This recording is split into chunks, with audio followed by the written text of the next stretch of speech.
berdiri di atas gedung sendiri yang terletak di Jalan Veteran nomor 194 Manunggal. Merupakan institusi pendidikan vokasi yang dinaungi oleh badan penyelenggara, yaitu Yayasan Ganesha Nusantara Medan yang diketuai oleh Haji Heri Pranoto ST. Assalamualaikum warahmatullahi wabarakatuh. Selamat siang, salam sejahtera untuk kita semua. Perkenalkan, saya Syarifah Fadilah Natasha SEMAK, dosen program studi D3 Akuntansi dari Politeknik Ganesha Medan. Sebagai seorang dosen, tentu kita memiliki kewajiban utama, yaitu Tridharma Perguruan Tinggi. Yang pertama adalah pendidikan dan pengajaran. Kedua adalah penelitian dan pengembangan, dan ketiga adalah pengabdian kepada masyarakat. Video ini dibuat dalam rangka pemenuhan Tridharma Perguruan Tinggi, yaitu pendidikan dan pengajaran. Video ini merupakan rangkaian PDD UKT-PT dalam rangka memenuhi syarat sertifikasi dosen 2024. Pada kesempatan kali ini, saya membawakan mata kuliah akuntansi biaya 2, di mana metode pembelajaran yang saya bawakan pada mata kuliah akuntansi biaya 2 ini adalah student learning base, di mana mahasiswa dituntut untuk memberikan partisipasi aktif dalam proses pembelajaran. Saya juga menggunakan teknik pembelajaran metode DAA atau Delivery, Interaction, dan Assessment. Delivery adalah bagaimana cara menyampaikan materi pembelajaran sehingga dapat diterima dengan baik oleh mahasiswa. Interaction yaitu interaksi di dalam kelas. Kami melakukan pengajaran dengan interaksi aktif dari dosen dan juga mahasiswa di kelas AK Reguler 21 yang terdiri dari 20 orang mahasiswa. Dalam proses pembelajaran diupayakan untuk terjadi interaksi dua arah, baik dari dosen dan mahasiswa, sehingga tercapai tujuan pendekatan baru dari dunia pendidikan, yaitu student based learning. Selanjutnya adalah assessment atau penilaian. Penilaian dilakukan di dalam kelas mulai dari saat mahasiswa melakukan diskusi, baik diskusi di dalam pelajaran antara mahasiswa dan juga dosen atau mahasiswa dan mahasiswa. Dalam melakukan penilaian, yang dilakukan adalah keaktifan daripada mahasiswa tersebut. Kemudian setelah akhir acara perkuliahan, maka akan dibuatkan suatu tugas yang harus mereka sampaikan atau mereka kumpulkan di pertemuan berikutnya. Penilaian dilakukan dalam bentuk individu dan juga kelompok. Jadi diberikan tugas baik secara individu dan kelompok dan dibuat setiap minggunya. Untuk penilaian individu dalam mata kuliah akuntansi biaya 2, di pertemuan pertama saya akan memberikan materi mengenai pengertian dan jenis akumulasi biaya dan juga pengertian dan jenis alokasi biaya, sehingga mahasiswa diharapkan mampu memahami metode akumulasi biaya dan metode alokasi biaya. Jadi, bentuk daripada tugas yang diberikan kepada mahasiswa adalah membuat dan merumuskan metode akumulasi dan alokasi biaya, sehingga di minggu berikutnya didapatkan output yang diberikan mahasiswa dalam bentuk tugas perhitungan dan pembuatan metode akumulasi dan alokasi biaya. Penilaian yang diberikan kepada mahasiswa adalah kuis, partisipasi diskusi, UTS dan UAS, tugas mandiri, atau tugas berkelompok. Materi pertemuan pertama dari mata kuliah akuntansi biaya 2 adalah sebagai berikut. 1. Kontrak perkuliahan. 2. Pengertian dan jenis akumulasi biaya. 3. Pengertian dan jenis alokasi biaya. Kemampuan akhir yang diharapkan dalam pertemuan pertama ini adalah mahasiswa mampu memahami metode akumulasi biaya dan metode alokasi biaya. Perkuliahan tatap muka dilakukan sebanyak 12 kali, ditambah 1 kali ujian tengah semester dan 1 kali ujian akhir semester. Capaian pembelajaran prodi di sini terbagi menjadi beberapa item, yaitu yang pertama, menunjukkan sikap bertanggung jawab atas pekerjaan di bidang akuntansi secara mandiri. Kedua, menguasai konsep teoritis ipteks serta memformulasi penyelesaian masalah prosedur di bidang akuntansi.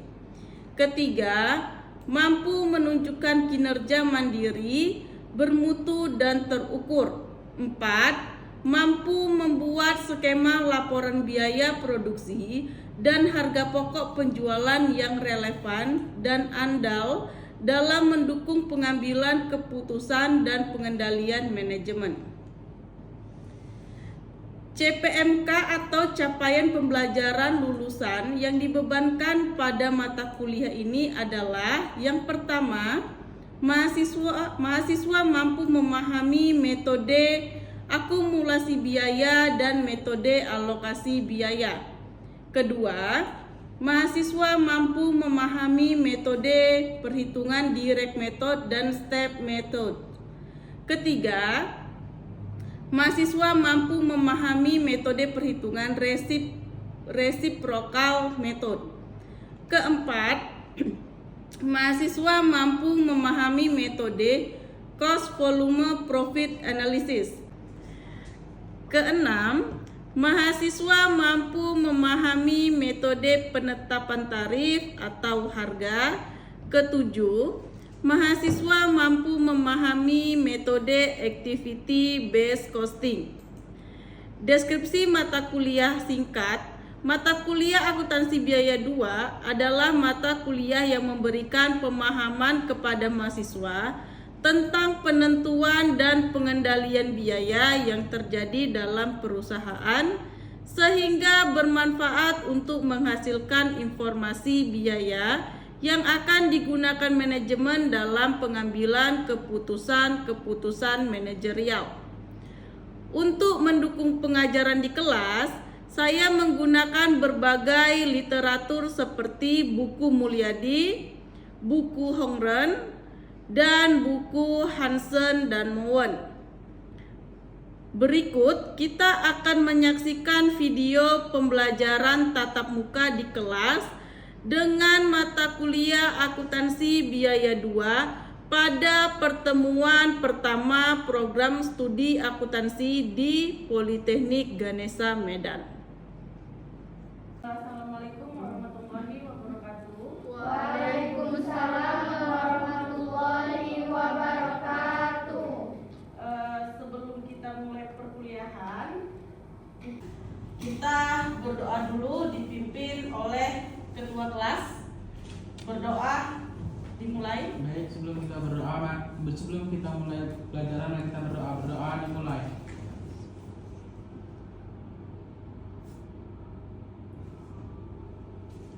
Doa selesai. Oke, terima kasih ketua kelas. Kita masuk ke mata kuliah akuntansi biaya 2. Sebelumnya, perkenalkan, saya Syarifah Fadilah Natasha membawakan mata kuliah akuntansi biaya 2 di semester 4 ini. Nah, kalau di semester 2 kemarin kalian belajar akuntansi biaya 1, sekarang lanjutan dari akuntansi biaya 1 yaitu akuntansi biaya 2. Oke, sebelum kita mulai perkuliahan, saya absensi dulu. Untuk Rizky Pratama, Deka, Hadir Bu. Sabrina, Hadir Bu. Wulandari, Hadir Bu. Maisarah, Hadir Bu. Nur Aisyah, Putri Dini, Hadir Bu. Desmawati, Izin Bu. Sakit. Nadia, Hadir Bu. Hairunisa, Hadir Bu. Erta, Hadir Bu. Nur Ramadhani, Hadir Bu. Syakila, Hadir Bu. Devita Sari, Rida, Hadir Bu. Ardila. Adalah sakit. Oke. Baik, kita mulai. Nah, akuntansi biaya 2 ini kita pelajari di semester 5. Jadi dalam mempelajari akuntansi biaya 2, kalian akan memperoleh kemampuan untuk melakukan tindakan cerdas dan penuh tanggung jawab sebagai syarat untuk dianggap mampu oleh masyarakat dalam melaksanakan tugas-tugas. Dolar, ada yang bisa buat jurnalnya? Maju Deka.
Jadi jurnalnya adalah barang dalam proses di debit, pengendali overhead di debit, dan bahan baku di kredit senilai $92.000. Oke, lanjut. Untuk yang ketiga, total beban gaji $160. Nah, beban gaji terutang dan dibayar. Ada yang bisa jawab jurnalnya? Ya, maju.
Oke, jadi dia ada dua pencatatan ya. Ada beban gaji pada gaji yang masih harus dibayar. Ini pada saat pengakuan beban gajinya. Pada saat pembayaran, gaji yang masih harus dibayar senilai 160 pada kas senilai 160. Oke? Oke, kita lanjut. Selanjutnya adalah neraca. Tadi udah laporan laba rugi, selanjutnya neraca. Jadi neraca ini merupakan laporan keuangan yang menunjukkan posisi keuangan di mana ada aktiva, kemudian kewajiban dan ekuitas. Nah, neracanya seperti ini bentuknya, ya. Ada aktiva lancar, ada aktiva tetap, total aktiva, kewajiban lancar, ya. Kemudian kewajiban jangka panjang, ada ekuitas. Bentuknya sama seperti perusahaan jasa, ya. Hanya saja di sini ada pakai saham.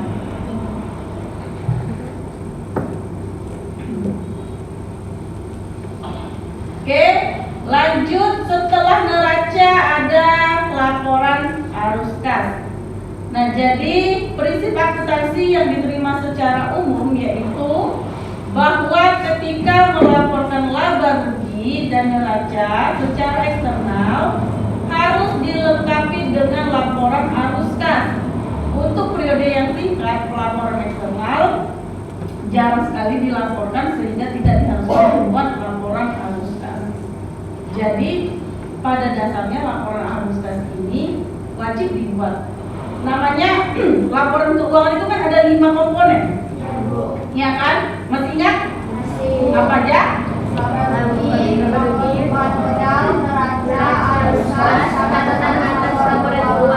Nah, jadi laporan arus kas ini tetap harus dibuat karena dia bagian dari laporan keuangan.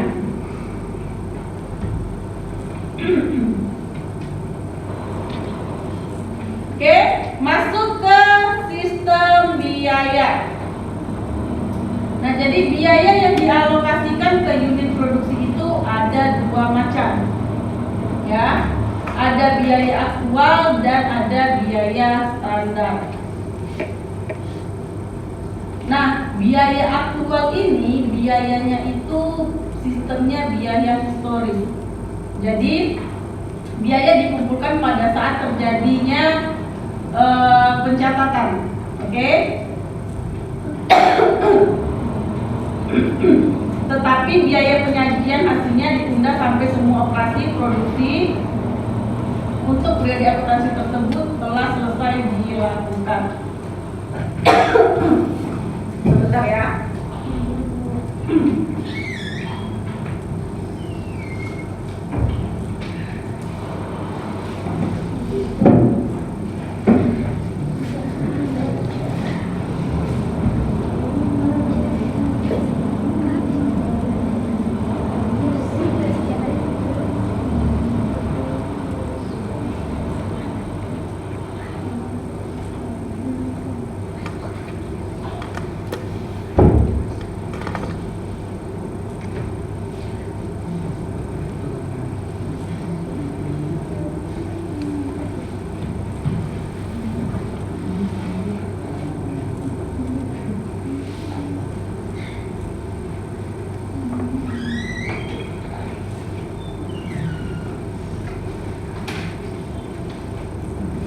Oke. Tadi kita bahas tentang sistem biaya, ada biaya aktual dan biaya standar. Biaya aktual itu tadi biaya yang dikumpulkan pada saat terjadinya transaksi, tetapi biaya penyajian hasilnya ditunda sampai semua operasi produksi untuk periode akuntansi tersebut telah selesai dilakukan. Oke, selanjutnya biaya standar. Jadi biayanya dihitung berdasarkan jumlah yang telah ditentukan sebelumnya dari sumber daya tersebut.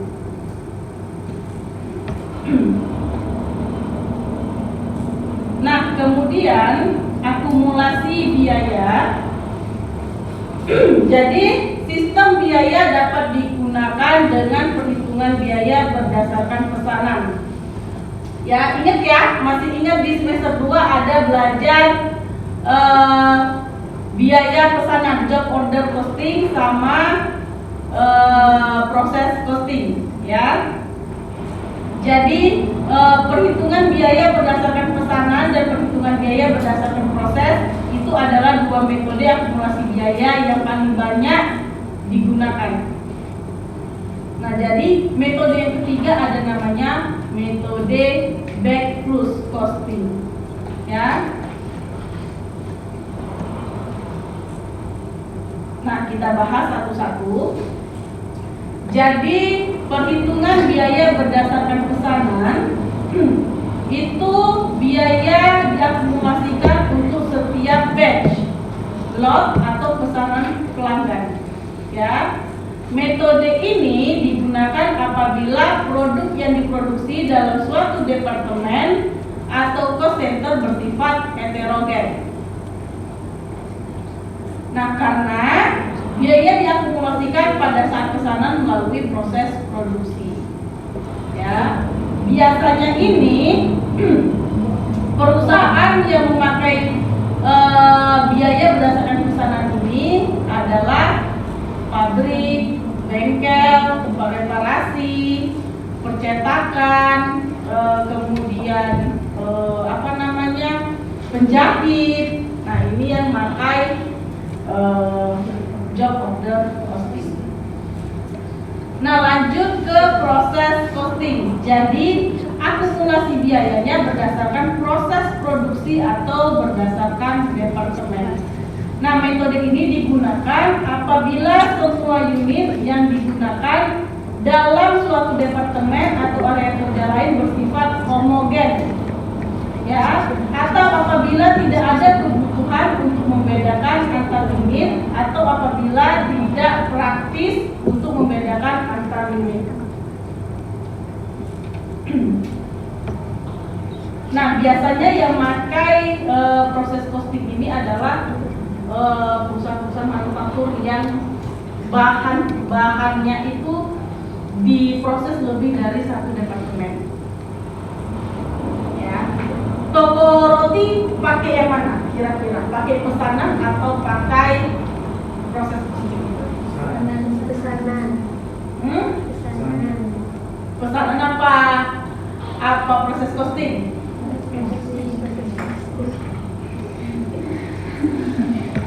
Pesanan apa proses costing? Proses costing. Kenapa? Karena dia lebih dari satu. Ya.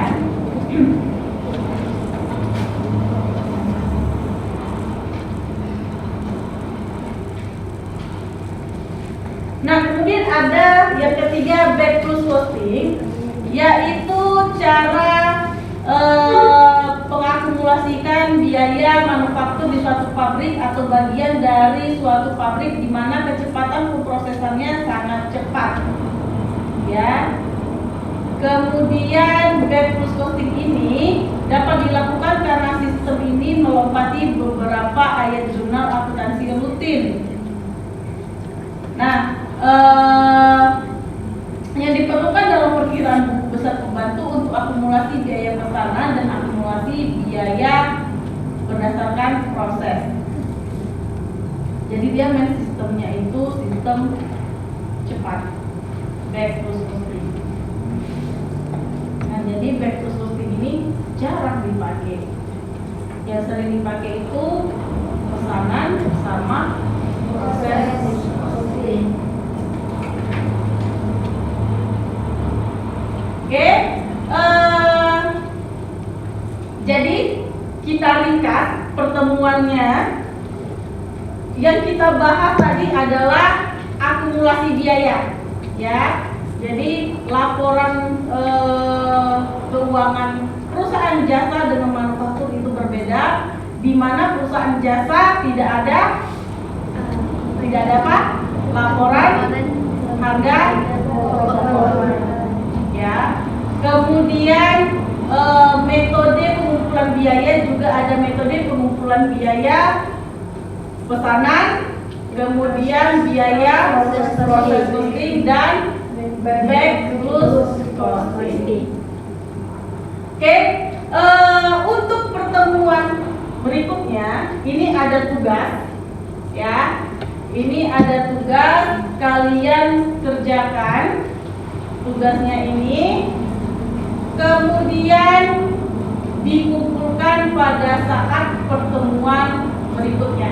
Jadi di minggu depan dikumpulkan dan kita bahas, ya.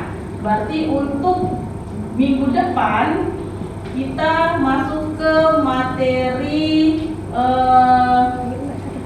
direct posting, ya. Kita bahas tentang direct posting.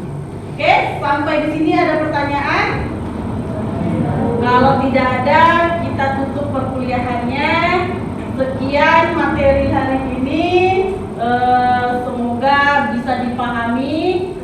Saya tutup perkuliahannya. Assalamualaikum warahmatullahi wabarakatuh. Waalaikumsalam warahmatullahi wabarakatuh.